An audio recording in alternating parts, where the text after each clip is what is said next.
Hello friends, good morning. तो कैसे हैं आप सभी लोग? आई होप आप सभी लोग स्वस्थ होंगे, अच्छे होंगे और मस्त होंगे। तो मैं हूँ विनीता, फिर से स्वागत है आपका मेरे छोटे से ब्लॉग में। तो फ्रेंड्स, अभी हो रहा है मॉर्निंग का 7 o'clock। हालांकि नींद मेरी 6:30 से ओपन हो चुकी थी, लेकिन मैंने सोचा चलो मतलब ऐसे ही बिस्तर में ही हेलो फ्रेंड्स, गुड मॉर्निंग। कैसे हैं आप सभी लोग? आई होप आप सभी लोग स्वस्थ होंगे और अच्छे होंगे। तो फ्रेंड्स, हम भी स्वस्थ हैं, अच्छे हैं। तो आज की ब्लॉग की स्टार्टिंग हो रही है मॉर्निंग के 7 o'clock से। तो मैं हूँ विनीता, फिर से स्वागत है आपका मेरे छोटे से ब्लॉग में। तो फ्रेंड्स, अभी हो रहा है मॉर्निंग का 7 o'clock, मैं उठ चुकी हूँ और बच्चे अभी सोए हुए हैं। मेरा बेटा हालांकि अभी बीच में उठ के आया था, ब्रश भी कर लिया उसने, लेकिन उसने देखा कि मम्मी बाहर के रूम में टीवी नहीं देखने देगी, तो वो फिर से अंदर जाके सो गया है। तो फ्रेंड्स, मैंने अभी इस वाले बाहर की लॉबी में और अंदर के रूम में मैंने झाड़ू लगा दिया है। तो मैंने सोचा कि बच्चों के उठने तक इस रूम को क्लीन ही कर देती हूँ। हालांकि जिस रूम में बच्चे होते हैं वो बार बार ही गंदा होता है, लेकिन मैंने कहा इसको क्लीन कर लेती हूँ और पोछा लगा लेती हूँ। जब कोई नहीं होता है ना, तो झाड़ू पोछा अच्छे से होता है। तो मैंने कहा बच्चों के उठने तक, और साथ में देखिए यहाँ पे मेरा कारोबार भी चल रहा है। यहाँ पे बच्चों की जो बुक्स हैं, एक थैला ये पड़ा है, एक थैला वहाँ पे है। तो दोनों की बुक्स आ गई हैं, अभी बेटे की कुछ बुक्स रह गई हैं। तो मैंने सोचा कि इनमें नेम चिट लगा के, पे नेम से लिख के मार्कर से इनको थोड़ा सा जो लिखा हुआ है उसको थोड़ा सा सूखने देते हैं। उसके बाद इनमें सीट चढ़ाई जाएगी। तो मैंने अभी ये फैला रखा है, आधा काम ये फैला रखा है। और इसकी बेड शीट बेड की ये भी मैंने धोने डाली, बच्चों के बैग से धोने डाल दिए सारे, क्योंकि स्कूल खुलने वाले हैं 2-3 दिन में। तो ये काम और का मेरा, और मेरे बच्चे सो रखे हैं अभी, और मैंने सोचा फटाफट से यहाँ पे पोछा भी लगा लेती हूँ। तो फ्रेंड्स, ये देखो कैसे सो रखे हैं मेरे बच्चे। तो हम लोग, हालांकि वहाँ रूम में बेड है, हम एक दिन वहाँ सोए थे, लेकिन बच्चों को ऐसे खुल के सोने की आदत है ना। ये देखो, यहाँ सोई थी ये, वहाँ पहुँच गई ये सोते सोते। बच्चों को खुल के सोने की आदत है, तो फिर मैं रात को इसी रूम में मैंने बिस्तर लगाया नीचे।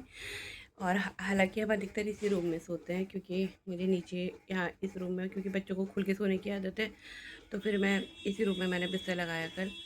वो देखो, गुड मॉर्निंग। यहाँ पे सोई थी, वहाँ पहुँच गई है रात भर ऐसी करती है, यहाँ सोती है वहाँ पहुँच जाती है। तो फ्रेंड्स, मैं फटाफट से लगा लेती हूँ पोछा। और अभी मैं बाहर गई थी पोछा लेने, तो बाहर हवा चल रही थी बहुत अच्छी। तो फटाफट से लॉबी में पोछा लगा लेते हैं, फिर बाकी के काम करते हैं। तो फ्रेंड्स, पोछा लगाने का काम शुरू हो चुका है। तो मुझे एक चीज़ समझ में नहीं आती है, मैं वैसे अधिकतर हाथ से ही लगाती हूँ पोछा बैठ के। वाइपर से जब मेरा मूड करता है तब लगाती हूँ, मुझे जब जल्दीबाजी होती है तब लगाती हूँ, वरना मैं हाथ से ही लगाती हूँ अधिकतर। एक बात समझ में नहीं आती है, देखिए इतना बड़ा शू रैक है, उसके बावजूद भी आधे जो शूज़ होते हैं वो ना, मतलब बाहर से ही रहते हैं, पता नहीं क्या बात है। आपको दिखाती हूँ, मेरा शू रैक इतना बड़ा है, ये देखिए। और इस शू रैक में ये देखिए, मतलब शूज़ ही शूज़ भरे हुए हैं, ये देखो। और उसके बावजूद भी ये स्पेस, मतलब ये शूज है ना, मतलब आधे बाहर ही दिखेंगे आपको, पता नहीं क्या बात है। मेरे साथ ही होता है कि आप लोगों के साथ भी होता है? और जैसे कोई भी टेबल होगी ना या फ्रिज होगा, सोचते हैं कि सामान नहीं रखेंगे, लेकिन पता नहीं घूम फिर के उसके ऊपर इतना सामान हो जाता है, धीरे धीरे इकट्ठा हो जाता है, कि फिर वो खाली होने का नाम ही नहीं लेता है। उसको अगर आप एक दिन खाली कर दोगे, वो फिर से फट जाएगा तो मैं उधर आधी इस साइड को, मतलब लॉबी में इस साइड का पोछा लगा के आ चुकी है, आधा उधर का फैन अंदर रखा है। अभी मैं यहाँ से पोछा मारते हुए ले जाती हूँ। एक तो ये जो डोर मैट में ये लगाओ ना, ये इस नीचे से क्या बोलते हैं इनको, मुझे नहीं पता। इनसे भी ना यार बहुत धूल, जब इनको निकालो ना, आप जैसे डोर खोलो तो सारा इतना गंदगी निकलती है ना, बहुत ज़्यादा। मुझे मतलब हर 2-4 दिन में ये भी निकाल के पूरे क्लीन करने पड़ते हैं। तो फटाफट, और मेरी बेटी, मैं अंदर गई थी, वो उड़ भी गई है। तो वैसे भी उठने का टाइम हो गया, 8 बजे है, और कुछ दिनों बाद बच्चों को 6:30 बजे ना, सॉरी 6 बजे उठना ही पड़ेगा। तो वो उठ गई है, ब्रश करने गई है। तो फटाफट से मैं लगा रही थी पोछा। उसके बाद एक एक गिलास गर्म पानी, मतलब गुनगुना पानी, मैं और मेरी बेटी दोनों मिलके पीते हैं। अभी दिखाती हूँ, मैं उसको भी देना शुरू करा है मैंने। वैसे गुनगुने पानी से ना काफ़ी रिलैक्स मिलता है। तो पहले फटाफट से पोछा लगा लेती हूँ। तो फ्रेंड्स, ये देखो यहाँ पे, ये देखो इसका मुँह देखो, इसका इसकी जिया की ना आगे के 2 दांत खरगोश की तरह आ रहे हैं, बड़े बड़े, रैबिट की तरह। ये देखो तो मेरे 2 अनमोल रतन भी उठ के आ चुके हैं। और ये देखो, ये महाराज जी उड़ गया था, फिर से सो गया था ये, है ना। इसने कहा मम्मी मुझे टीवी तो देखने देगी नहीं, फ़ोन मम्मी का मिलेगा नहीं, तो फिर से जाके सो गया। खड़ो। तो यहाँ के रूम में, तो फ्रेंड्स लॉबी में मैंने ना पोछा लगा दिया है, झाड़ू हो गया है। हाँ, और छोड़ तो मेरे को बेटा। तो अब लाती हूँ मैं सबके लिए एक एक गिलास गुनगुना पानी। नहीं। नहीं क्या? नहीं। क्या? नहीं। उसके बाद हम उसको उकड़ू आसन में पियेंगे बैठ के, ठीक है? चलो। तो फ्रेंड्स मैं आ गई हूँ किचन में पानी गुनगुना करने के लिए। और हमारे ना किचन की खिड़की से साफ सूरज देवता जो है अंदर आते हैं दर्शन देने के लिए हमें। ये देखो आपको मेरे चेहरे पे दिख रही होगी सनलाइट। तो ये देखिए, तो यार ये गैस वालों ने भी बड़ा दुखी बना रखा है, डर लग जा रही है। पहले तो गैस जो है ख़त्म हुई तो तुरंत बुक कर लो, अब तो बहुत प्रॉब्लम हो रही है गैस बुकिंग में। तो डर लग रहा है गैस ख़त्म होने का नंबर आ रहा है, क्योंकि गैस बीच में मतलब हम फैमिली मेम्बर्स बढ़ गए थे, मम्मी पापा सब लोग हम यही थे। तो मतलब जो भी एक फैमिली मेम्बर बढ़ेंगे तो खाना भी उस हिसाब से बनता था। तो गैस जो है 1 महीने से भी ज़्यादा, 1 महीने तक चलती ही नहीं थी हमारी। तो डर लग रहा है कहीं गैस ख़त्म ना हो जाए। चलो देखते हैं। और यहाँ पे मैंने गुनगुना पानी कर दिया है, एक गिलास सबके लिए। तो ज़्यादा गर्म तो नहीं हो रहा है मेरे बच्चे, लेकिन अभी ड्रामे करेंगे, मम्मी बहुत गर्म हो रहा है। तो नीचे बैठ, नीचे पैर ऐसे ढंग से।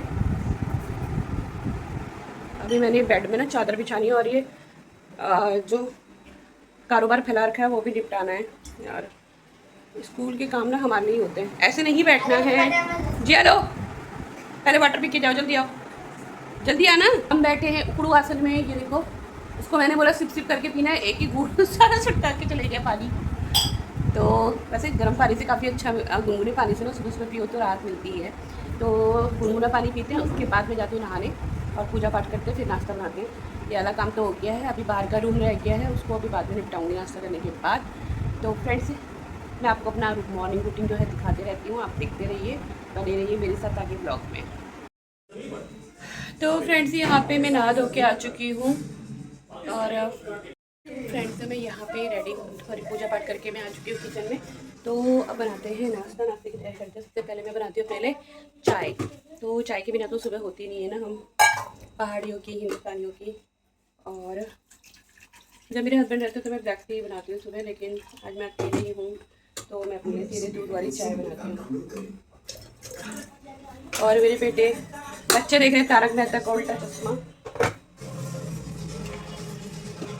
नीचे से गैस। तो फ्रेंड्स यहाँ पे मैंने मेरे बनाने ले रख दी है चाय। तो फ्रेंड्स यहाँ पे जो है मैंने पहले चाय बनाने के लिए रख दी थी। तो सुबह की शुरुआत जो है, जब तक चाय ना पीऊँ तो लगता नहीं है कि सुबह की शुरुआत हुई है। तो वैसे तो मैं सुबह ब्लैक टी बनाती हूँ जब मेरे हस्बैंड लोग रहते हैं, लेकिन मेरे हस्बैंड थे नहीं घर पे, वो मेरे सास ससुर को काशीपुर छोड़ने गए थे। तो मैंने कहा सीधे दूध वाली चाय बनाती हूँ। और यहाँ पर मैंने आटा गूँथ लिया था, सब्ज़ी की तैयारी कर ली थी सुबह के नाश्ते की। तो मैंने बनाई थी यहाँ पर पनीर की सब्ज़ी। तो पनीर लेके आई थी मैं रात को, आधा पनीर मैंने रात को बनाया था, आधा पनीर मैंने अभी सुबह बनाया है। तो यहाँ पर मैंने फटाफट से आटा गूँथ लिया। और बच्चे जो है बाहर जो है टीवी देख रहे हैं। बच्चे ना सुबह उठते ही पहले टीवी का रिमोट हाथ में पकड़ते हैं, बाकी काम बाद में होता है उनका। तो बेटा मेरा एक बार उठ के आ चुका था बाहर, लेकिन उसने देखा कि मम्मी मुझे टीवी नहीं देखने देगी, तो वो फिर से सोने चले गए। यहाँ पे मेरी चाय रेडी हो चुकी थी, तो फटाफट से लेते हैं चाय का आनंद और साथ में करते हैं बाकी के काम। तो फ्रेंड्स फाइनली मेरा जो है नाश्ता बन चुका है। तो है पनीर की सब्जी और रोटी।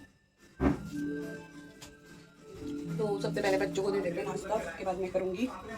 और मैंने चाय पी ली है। बच्चे देख रहे हैं तारक मेहता का उल्टा चश्मा। वैसे मुझे भी अच्छा लगता है तारक मेहता का उल्टा चश्मा, फैमिली शो है और मतलब मुझे अच्छा लगता है काफ़ी। तो ये है हमारे आज का नाश्ता, पनीर की सब्जी और रोटी। तो सबसे पहले बच्चों को देते हैं, फिर करेंगे खुद।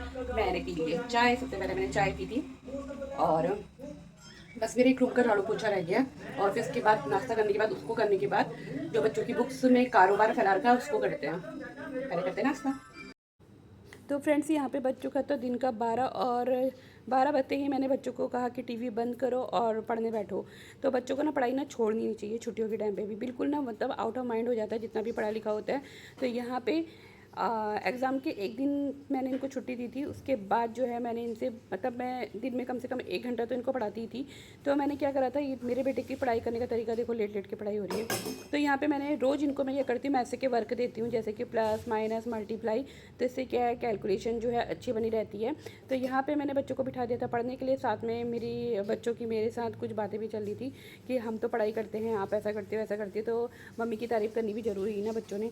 और यहाँ देखो मेरे बेटे को जैसे ही पढ़ने का नाम आता है तो उसको नींद आने लग जाती है। और अब अगर टीवी देखने की बात आए ना, तो वो एक टांग पे खड़े होकर टीवी देख सकता है। तो यहाँ पे मैंने बच्चों को पढ़ाना शुरू कर दिया था।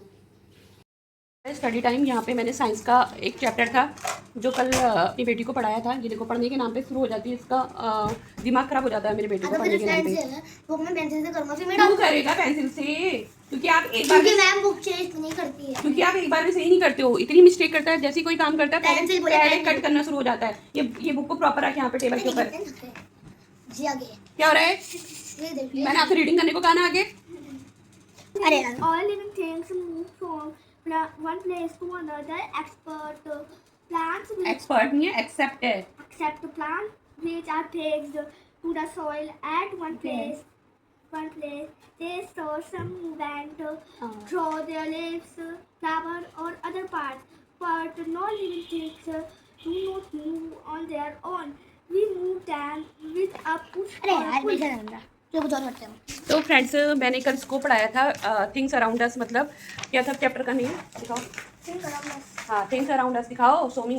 थिंग्स अराउंड अस से तो उसमें था लिविंग और नॉन लिविंग थिंग्स के बारे में बताया था। तो कल मैंने इसको लिविंग थिंग्स जो होती है उसके बारे में पूरा बता दिया है।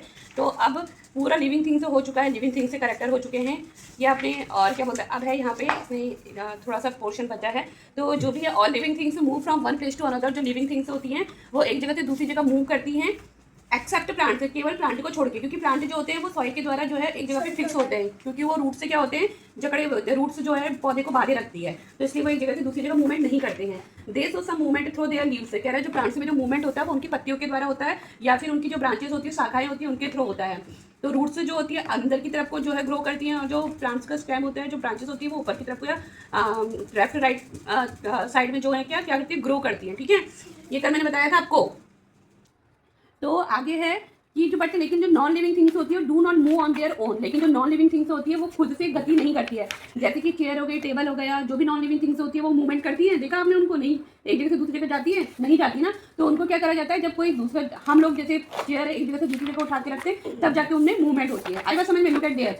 ठीक है, फिर कह रहा है we move them with a push और पुल। हम क्या करते हैं, उनको पुश या धक्का देके या उनको खींच के एक जगह से दूसरी जगह क्या करते हैं, मूवमेंट कराते हैं। आई बात समझ में? तो जो लिविंग थिंग्स के जो करेक्टर होते हैं, नॉन लिविंग थिंग्स जस्ट उसका अपोजिट हो जाता है। मान लो लिविंग थिंग्स के करेक्टर क्या क्या थे कल, कि लिविंग थिंग्स क्या करती है, गति करती हैं। लिविंग थिंग्स को फूड चाहिए, भोजन चाहिए। लिविंग थिंग्स जो है फील करती है, महसूस करती है। लिविंग थिंग्स जो है ब्रीथ करती हैं, और लिविंग थिंग्स क्या है, ग्रो करती हैं और रिप्रोड्यूस करती हैं। ठीक है, लेकिन जो नॉन लिविंग थिंग्स है, इनमें से उनका करेक्टर क्या होगा, सब में नॉट लग जाएगा। Non living things cannot breathe, non-living things cannot grow, non-living things cannot reproduce, non-living things cannot feel, non-living things don't need any food, non-living things cannot move। ठीक है, नहीं करता है, मतलब उनमें सब नॉट लग जाएगा। आएगा समझ में लिविंग और नॉन लिविंग थिंग्स में? तो फ्रेंड्स, ये चैप्टर आज इसका कंप्लीट हो चुका है, और नॉन लिविंग और लिविंग थिंग्स हो चुकी है इसकी कंप्लीट। और बेटा वर्क बुक में मेरे को दिखा था पैटर्न्स, और मैंने इसको पैटर्न्स करने को दिया, कह रहा मुझे सब आता है। मैंने कहा जब सब आता है तो मुझे करके दिखा। अब देखते हैं कितना आता है उसको। तो फ्रेंड्स, यहाँ पे मैंने बच्चों को पढ़ाना शुरू कर दिया था। तो मैंने अपनी बेटी को कल पढ़ाया था। यहाँ पे देखो मेरी बेटी के साथ में एक्टिंग भी चल रही है। कैमरा ऑन होते ही ये लोग मतलब कुछ ना कुछ हरकतें शुरू कर देते हैं। तो यहाँ पे देखो, मैंने अपनी बेटी को साइंस का एक चैप्टर जो है पूरा कंप्लीट पढ़ा दिया था, वो था लिविंग और नॉन लिविंग थिंग्स। फिर इसके बाद मैंने उसको बोला जो चैप्टर मैंने पढ़ाई है उसकी एक्सरसाइज करनी है, और साथ में उसको मैंने उसकी ग्लोसरी याद करने को दी थी, वर्ड मीनिंग से करने को दी थी। और साथ में जो है मेरा कारोबार चल रहा था, जो बच्चों की बुक्स में कवर लगाने का काम था, क्योंकि हम लोग पेरेंट्स को ही करना पड़ता है। तो यहाँ पे मैंने अपने बेटे को भी जो मैथ्स की वर्क बुक थी उससे कुछ वर्क दिया था, पैटर्न्स बनाने को दिए थे। तो मैंने उससे बोला था कि पैटर्न बनाने, तो उसने बोला मेरे लिए बहुत ईजी है, मैं आसानी से कर लूँगा। लेकिन जब करने की बारी आई तो बच्चों की हो गई कि हमको आता ही नहीं है। तो मैंने कहा ध्यान लगाओ, पैटर्न्स नहीं आ रहे हैं, आप लोगों ने पिछली क्लास में किया है। तो यही एक कारण है कि बच्चों को रेगुलर टच में ना पढ़ाना ज़रूरी है। तो मेरा बेटा मुझसे बोलता है कि अभी तो 6 क्लास की बुक से नहीं आई। मैंने कहा बेटा पढ़ाने के लिए बहुत कुछ होता है। तो मैं रोज़ उन्हें कैलकुलेशन देती थी, मल्टीप्लाई, ऐड, सब्ट्रैक्शन, डिवीज़न, ये काम मैं रोज़ करवाती थी। तो साथ में मैं बुक्स में कवर चढ़ाने का काम भी अपना कर रही थी। फ्रेंड्स, बच्चों को मैं पढ़ाती हूँ 1-2 घंटे, और उसके बाद बनाऊँगी दिन का लंच। और बाकी जो मेरा काम है, ये जो बुक्स में कवर चढ़ाने का, वो भी धीरे धीरे करते रहती हूँ, क्योंकि आफ्टर 2 डेज़ बच्चों के स्कूल खुलने वाले हैं, और थोड़ी बच्चों की क्लास लगानी भी ज़रूरी है। पढ़ाई एकदम से छोड़नी नहीं चाहिए, क्योंकि बच्चे फिर ब्लैंक हो जाते हैं। ये क्या हो रहा है? तो फ्रेंड्स, आज की वीडियो यहीं पे। तो ये है मेरा मॉर्निंग से लेके अभी तक दिन तक का रूटीन। तो आपने देख ही लिया होगा क्या क्या काम होते हैं। ये तो डेली होते हैं, और ये एक्स्ट्रा काम जो हमें मिलते हैं पेरेंट्स लोगों को, ये भी हमारे सिर ही मढ़े जाते हैं। तो फ्रेंड्स, आज की वीडियो यहीं पे, मिलते हैं नेक्स्ट वीडियो में। तब तक के लिए बाय बाय, टेक केयर।